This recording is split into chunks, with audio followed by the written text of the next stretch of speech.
What's good YouTube, Man of Steel here. In today's video, we're going to take on the Lucario EX Expert Solo Battle with no trainers, which is a challenge they first introduced in Triumphant Light, and they brought it over to Shining Rivalry for the Lucario and the Kangaskhan challenge. However, I felt like Lucario required his own video, mainly because although the list that I provided for Glaceon and Weavile in the past is probably one of the best and most consistent ways of beating any of these Expert Solo battles with no trainers. And full transparency, the list you're about to see heavily resembles that one, as the change was actually only 2 cards. Those 2 cards increased the consistency of you beating this challenge so high that I felt like I gotta post a whole new video instead of just like changing the thumbnail of the other one.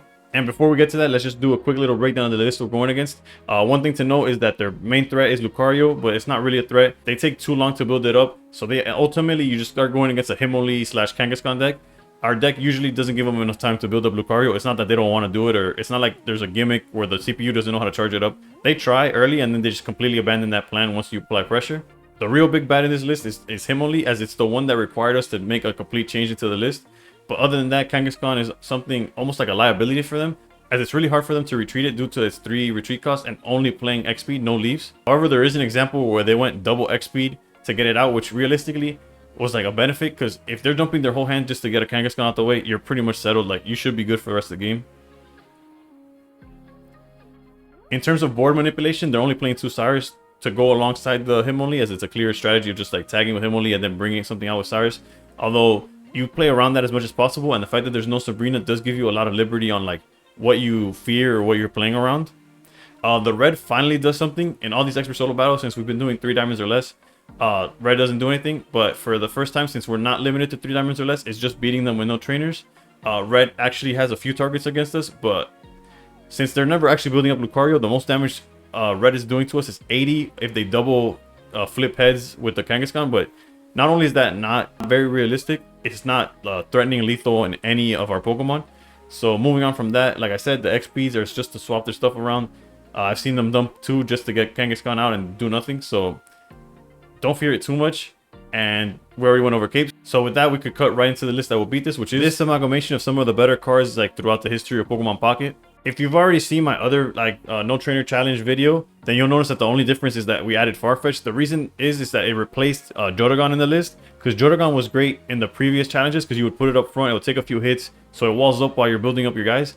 Unfortunately, Lucario has Himoli, and it has no issues just sitting on that Himoli, tagging the backline, and you have nothing to do with it. And there's nothing you could really do about it, especially since we're not playing any trainer cards. That Jotagon, the only way to back it out is by giving it 2 energy.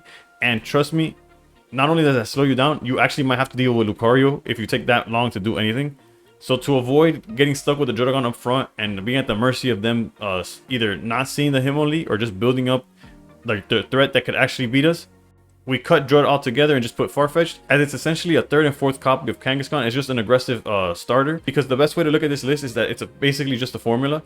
You have your starter, chip damage, and finisher, and then you hope that those cards overlap as much as possible. And in this case, the ideal starters are Kangaskhan and Farfetch'd, as you just want them to lead. They don't get knocked out by anything immediately from your opponent's side, and they're able to attack for like a significant amount of damage. Farfetch'd guaranteed 40.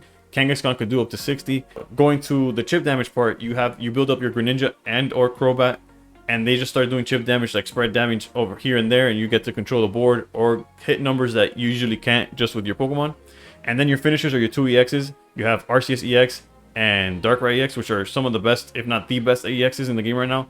Granted, Giratina is also among them, and one of the best decks is all 3 of them put together, but that's not the point here.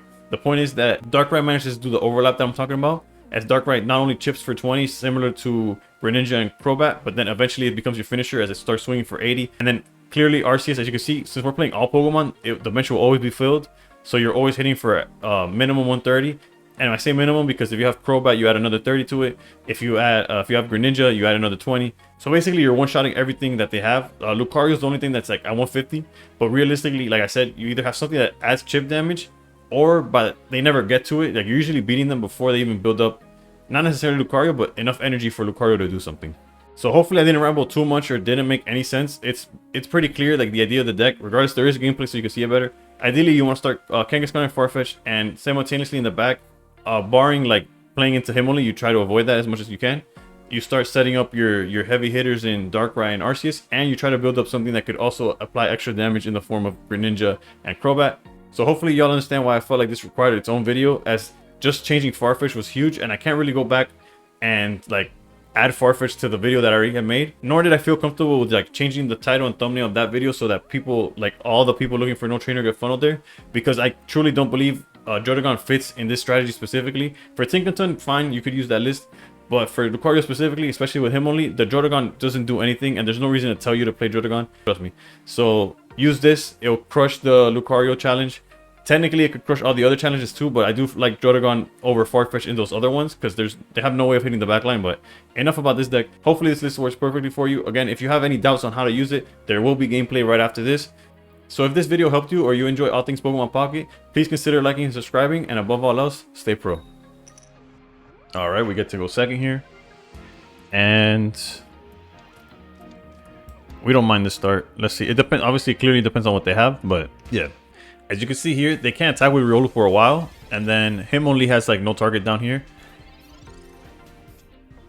Although we'll probably give him a target at some point. Just we don't have to do it just now, just yet. They have no way of knocking out this Farfetch next turn, so might as well be aggressive. And yeah, the biggest difference between this list and the one that I recommended for Glaceon, actually the only difference, is the Farfetch'd. Excuse me, and it's entirely because of him only. Like we don't have the, I guess, the liberty of just sitting behind a Jotagon, because they'll just be poking the backline the entire time. So the way we play around that is just that we don't give him the option to do so. We could technically, I guess, just to build it up. And then it also gives us the option to shoot down him only and start tagging something else in the back. We could hold Arceus, although if they hit Arceus, we wouldn't mind. I'm gonna hold Arceus. Let's do like this. But yeah, due to the fact that they have him only and they love using him only, we don't have the liberty of just sitting behind a Jotagon while we build up stuff. So I swapped out the Jotagon for Farfetch and just decided to be complete aggro. Also here, we didn't really give him an option, but him only, at least from my experience, tends to just target whatever's like weakest. And another thing to note is the fact that they don't play the regular Lucario. This is just Lucario EX. So next turn, the most they could do is hit us for 40. And that's if they even send the one that could technically attack. Okay, they do. Again, no reason, like Arceus doesn't protect the Darkrai anyway, because they don't play Sabrina. They just play Cyrus, so they could drag out this Darkrai if they wanted to, right? So let's just go here for 40. If they evolve, they can't attack us. And if they don't evolve, we get to knock out with Darkrai and then swing. So it's basically game if they don't attack. It's game regardless is what I'm trying to get at.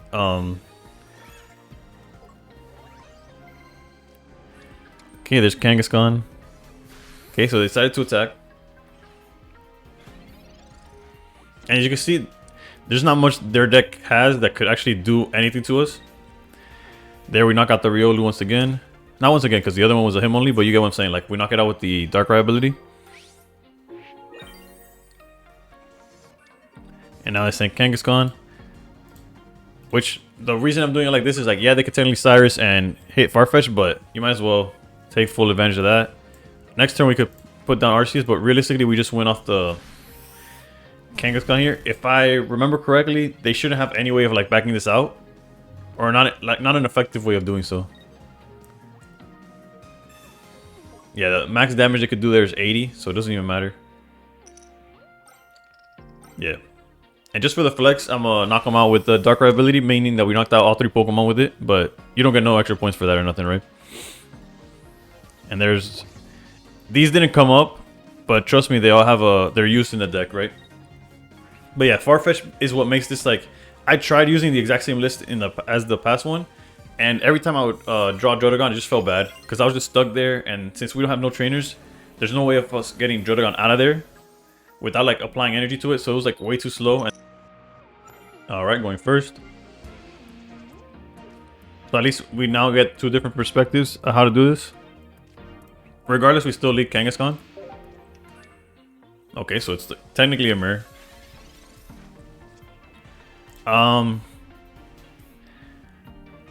uh, realistically, they have no way of retreating here, so we don't have to like fear putting stuff down.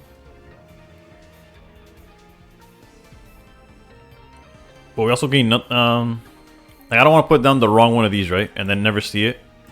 Nah, we'll just pass.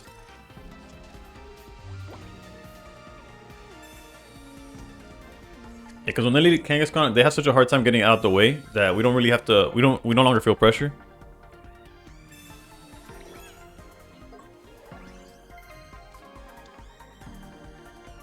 All right, depending if they flip too aggressively here, like if they deal like 60 damage, then I'll probably commit to building up Darkrai instead of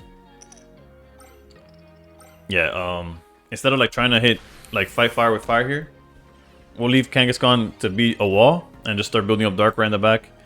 And let's commit to Froakie now, because we have the Frogadier line set up. And part of me almost wants to put Farfetch down. Because let's say they knock out Kangaskhan next turn. We go into Farfetch'd. We could also do Frogadier. I see Frogadier. It's probably Frogadier, because you know it's a frog, but I'm sorry about that. I guess we could do this. There's no like issue with that. Like throw Farfetch'd into the fire after the fact. It should work out at the end. Again, their biggest threat is the Hitmonlee. Okay, that I couldn't. Could I have really predicted double XP to be their hand? And I guess secondary is, do we care that double XP is their hand? Well, we can't get Kangaskhan out the way, but what we could do is give our Frogadier a little more life here. And I guess we'll get on the offensive here. Honestly, they put us in a position I wasn't expecting. So that's on me, I guess. Yeah, Kangaskhan clutch up there. I guess the good thing is the fact that they're down to just one card in hand. So the chances that they start drawing like playable is very low. Alright, Farfetch we can't protect. Well, I guess technically, okay. I'm about to say like if we knock out the Hitmonlee, we protect it, right? Alright, so definitely. Alright, we were always charging Dark right here, so that's 20. Yeah, and all we have to do is get one heads here. Kangaskhan. If you care for Farfetch'd, you know what to do. I'm glad that in this example, like everything came together in the sense that you're seeing everything. Kangaskhan, what was that? Alright, so besides Kangaskhan making me look bad, you saw everything come together. We have the lead that's like being a wall slash like chip damage. Then we have actual chip damage in the form of Greninja, and then Darkrai's being built up as both chip damage and a finisher. So we go here.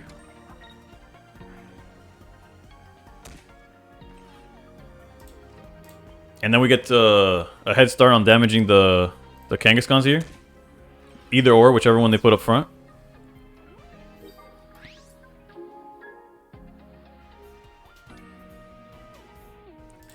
And we don't have to commit to Arceus or Zubat yet. Alright. Alright, at least Kangaskhan start. Okay. They made up for their last turn.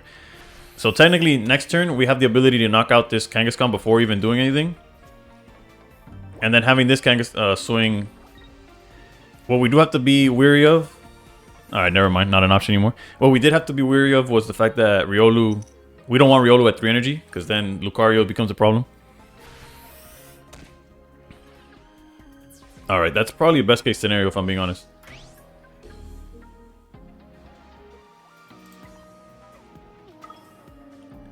And we could even start using our energy to build up Arceus. I don't see Kangaskhan coming out anytime soon, so we'll go here. And we'll go Zubat. Start building up Arceus, as well as Greninja shooting the Riolu. And let's take out this Kangaskhan. And then, yeah, even next turn, if they evolve into the Lucario, they don't have a way of attacking just yet. Unless I, like, magically forgot that they're playing Dawn, but I'm pretty sure they didn't have it. I could be wrong. But there's the Lucario. Oh, but they already used their X speeds. Yeah, no, they actually shot themselves in the foot there. With double X speed gone, they have no way of, like, actually backing out this Kangaskhan and building up an attacker in the same time.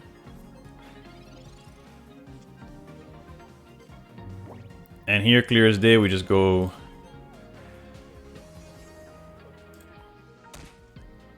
I guess these are all additional steps that are unnecessary. I'm just like playing it as if I was actually playing a game. It's yeah, GG's to... I was about to say to the CPU. Nah, if anything, I'm glad I was able to show y'all an example where you just blow them out with like going second and being ultra aggressive. An example where you go first and you actually have to like play between Greninja, Darkrai, and start dealing damage here and there. And ultimately, either strategy works. The only thing is that it definitely matters to cut Jotagon from like my other no trainer list and put the Farfetch'd as not only additional aggression, but if you start Jotagon, you basically lose. There's like there's not much that could do, especially if they start Hitmonlee to start tagging the back. And with that little adjustment, you go from a deck that was having like odd results against this challenge specifically to just completely blowing it out. As you saw, I did it. These were like the... And with that little adjustment of getting rid of Jotagon, this deck no longer had an issue with like the Hitmonlee. You could either play around it, play into it, do whatever. One thing I noticed, although it didn't come up in this replay, is that the Hitmonlee tends to target whatever's weakest. It's just trying to get a knockout. It doesn't really care about setting up a kill with anything else. So keep that in mind. If it's wrong, feel free to comment down below and correct me, because I'm not saying it out of malice. It's just my personal experience, or at least what I thought I noticed. Regardless, I hope this video helped. If it did, or you just enjoy all things Pokemon Pocket and want to see more guides, as well as meta reports and just general deck profiles and all that kind of content, anything Pokemon Pocket related, even pack openings, please consider liking and subscribing. And above all else, stay pro.